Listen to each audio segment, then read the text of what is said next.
काले धन और भ्रष्टाचार की लड़ाई के लिए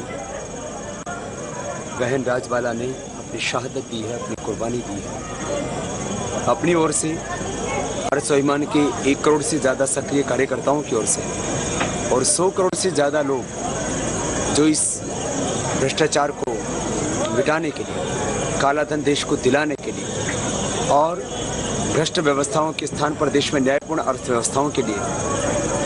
सहानुभूति रखते हैं, उन सभी देशभक्त भारतीयों की ओर से बहन राजबाला को हम हृदय से श्रद्धांजलि अर्पित करते हैं और इस संकल्प को पुनः दोहराते हैं कि जब तक 400 लाख करोड़ रुपए का काला धन हम देश को नहीं दिलाते हैं, भ्रष्टाचार को नहीं मिटा देंगे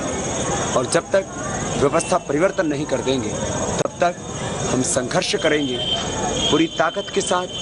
हम संपूर्ण देशवासियों को साथ में लेकर के लड़ते रहेंगे और अंत में हम इस देश को, जिसके लिए बहन राजबाला ने शहादत दी है और जिसके लिए करोड़ों लोग के हृदय में एक संकल्प की अग्नि जल रही है, उस संकल्प को हम जरूर पूर्ण करेंगे। इतनी बड़ी दर्दनाक मौत, उसके बावजूद भी बहन राजबाला के परिवार ने हिम्मत नहीं हारी उनके इस साहस के लिए और इस पूरे संकट के समय में भी उन्होंने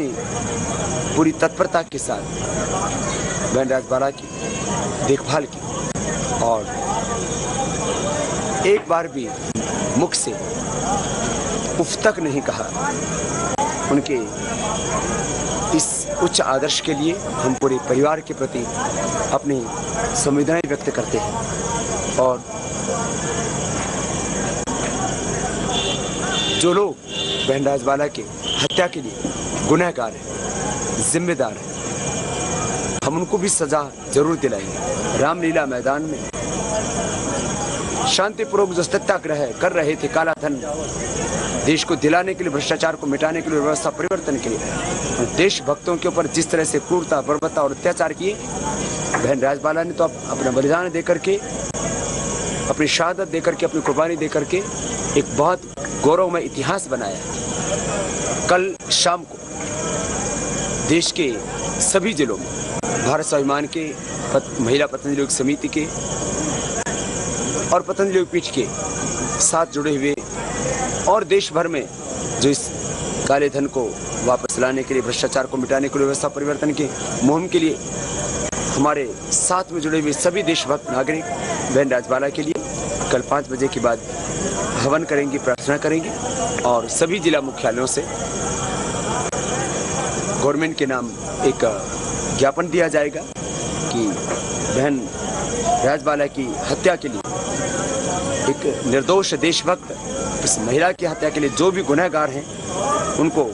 सजा मिले। बहन राजबाला ने जब उनको घायल अवस्था में हॉस्पिटल में लेकर के आया गया था, उस समय तक वो होश में थी, लेकिन उनको पैरालिसिस हो चुका था हाथों में, पैरों में, क्योंकि भयंकर चोट उनको लगी थी गर्दन के पीछे डंडों के निशान थे, पीठ पर और पैरों में। उनके पूरे परिवार ने देखे, मैंने हॉस्पिटल में जाकर के उनको देखा और उसने अपने आप पुलिस की जो बर्बरता थी उसको खुद बयां किया है अपने पुत्र वधू से, बहन राकेश से और अपने बच्चों से। क्या बस यही गुनाह था बहन राजबाला का कि उन्होंने जो काले धन को वापस लाने के लिए हमने आवाज़ उठाई, उस आवाज़ को उन्होंने ताकत दे दी? क्या देशभक्त लोगों को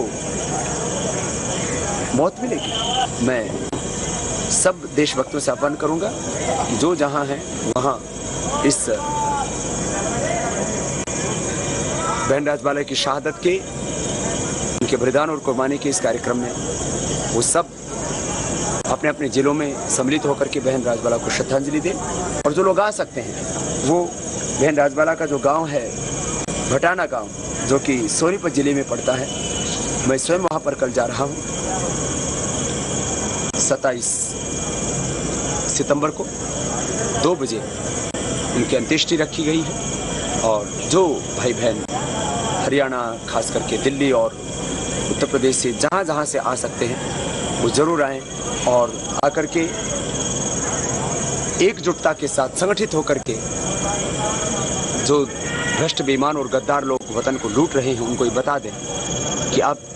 हिंदुस्तान की जनता जाग चुकी है और अब हम भारत माता के साथ अन्याय नहीं होने देंगे,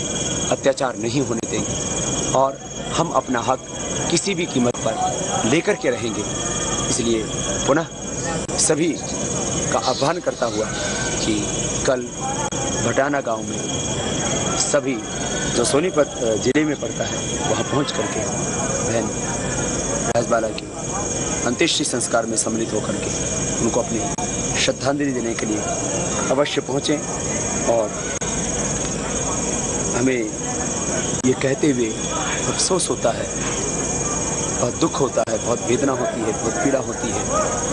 कि एक तरफ देश के राष्ट्रपति पद के ऊपर, लोकसभा के पद के ऊपर और सत्ता पक्ष की जो प्रमुख पार्टी जो आज केंद्र में सरकार चला रही है उसके अध्यक्षा के रूप में एक महिला, और उनके होते हुए महिलाओं के ऊपर इतनी क्रूरता, इतनी बर्बरता, इतने अत्याचार, कितना बड़ा कलंक है इस देश के लिए। आखिर ये पाप हम कब तक सहते रहेंगे और कब तक निर्दोष बेगुनाह देश भक्तों को ऐसे ही क्रूरतापूर्वक कुचल दिया जाएगा, मार दिया जाएगा, मौत के मुंह में सदा सदा के लिए सुला दिया जाएगा? क्या इसलिए इस भारत में देशभक्ति की बात करना गुनाह? मुझे लगता है सब लोग पूरी ताकत के साथ इस समय एक साथ खड़े होंगे